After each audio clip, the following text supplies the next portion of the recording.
அஸ்ஸலாமு அலைக்கும். Hi friends. இன்றைக்கி வாங்க நாங்கள் இந்த கரமல் டீ எப்படி செய்யுதுன்னு பார்ப்போம். நீங்களும் இந்த கரமல் டீ செஞ்சு குடிச்சு இல்லாட்டி இதை பார்த்து உங்களுக்கும் செஞ்சு கொள்ளலாம். வீடியோ முடிஞ்ச வரை ஸ்கிப் பண்ணால் பாருங்கள். உண்மையிலே நல்லா டேஸ்ட் ஆகிக்கும் இந்த டீ வந்து கரமல் டீ.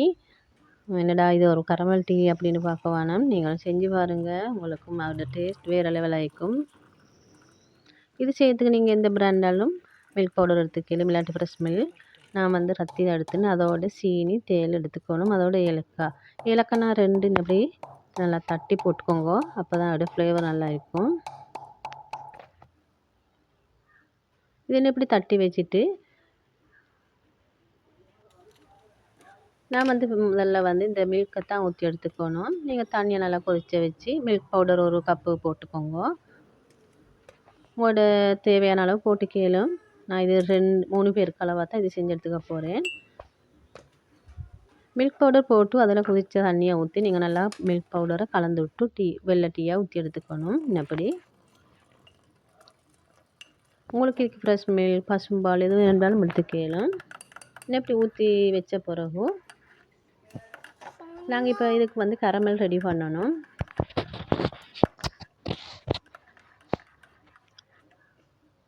நீங்கள் இந்த ஒரு ஃபேன் எடுத்துக்கோங்க. அதை இப்படி கேஸ் ஸ்டவ்வில் வச்சு கேஸ் ஒன்றாக்கி இதில் சீனியை போட்டுக்கோங்க இந்த கரமல் செய்கிறதுக்கு. இப்போ 3 பேருக்கு அளவு ஒரு 6 டேபிள் ஸ்பூன் மாதிரி ஒரு சீனி போட்டு நல்லா மெல்ட் ஆகி வரசல மிச்சம் கருக விட்டுருவானா கசப்பு ருசி வரும். மெல்ட் ஆகி வரசல இப்படி சுடு தண்ணி ஊற்றிக்கோங்க. ஊற்றி அதெல்லாம் கொதித்து வரசல நீங்கள் அந்த தட்டி வச்ச ஏலக்காய் 2ஐயும் போட்டுக்கோங்க. உங்களுக்கு ஏலக்காய் ஃப்ளேவர் விருப்பம் இல்லைன்னா 1 போட்டுக்கலும். போட்டு நல்லா அப்படியே கலந்து விட்ட போகிறோம். இதுக்கு தேவையான அளவு நீங்கள் சீனி போட்டுக்கோங்க. அதுக்கு முதல்ல தேயிலைத்தூள் உங்களுக்கு எந்த தேயிலைண்டாலும் போட்டுக்கலும். போட்டு சீனி தேயிலை இதெல்லாம் கலந்து நல்லா கொதிக்க விடணும். நல்லா 10 நிமிஷத்தில் மட்டும் கொதித்து வரசல நீங்கள் எடுத்து வச்சுருந்து அந்த டீ வெள்ளை டீண்டுவோம் அதை நீங்கள் இதோடு சேர்த்துக்கணும். நாங்கள் ஊற்றி வச்சு இந்த டீயை இன்னும் ஒரு மட்டு ஸ்பூனால் அப்படியே கலந்து விட்டு நீங்கள் ஊற்றிக்கோங்க. இல்லாட்டி அடியில் கட்டி மாதிரி உறைஞ்சிக்கும். அப்படி இருந்தால்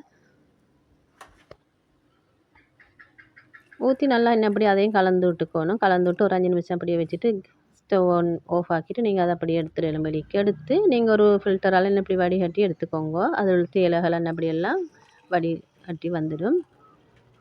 இப்போ ஃபில்டரால் இந்த டீயை ஊற்றின போகிறோம். நீங்கள் இதை வந்து டீ ஊற்றுறேன்டா எப்படின்னா ஒரு கப் ஒன்றுக்கு எடுத்து நல்லா ஊற்றணும். அப்படி நான் காட்டுற மாதிரி எப்படி ஊற்றிக்கோங்க நுரை வரும் வரைக்கும். நுரை வந்த பிறகு இப்போ டீயை நீங்கள் உங்களுக்கும் சேவ் பண்ணலும். இன்ஷால்லா நீங்கள் இந்த டீயை ட்ரை பண்ணி பாருங்கள், நல்லா டேஸ்ட் ஆகிக்கும். இந்த வீடியோ பிடிச்சிருக்குன்னு நினைக்கிறேன். பிடிச்சிருந்தா லைக் பண்ணிக்கோங்க. புதுசாக பார்க்குற மறக்காமல் எங்கள் சேனலை சப்ஸ்கிரைப் பண்ணிக்கோங்க. இன்னும் ஒரு வீடியோ சந்திக்கும் வரை அஸ்ஸலாமு அலைக்கும் வரஹ்மத்துல்லாஹி வபரகாத்துஹு. தேங்க்ஸ் ஃபார் வாட்சிங்.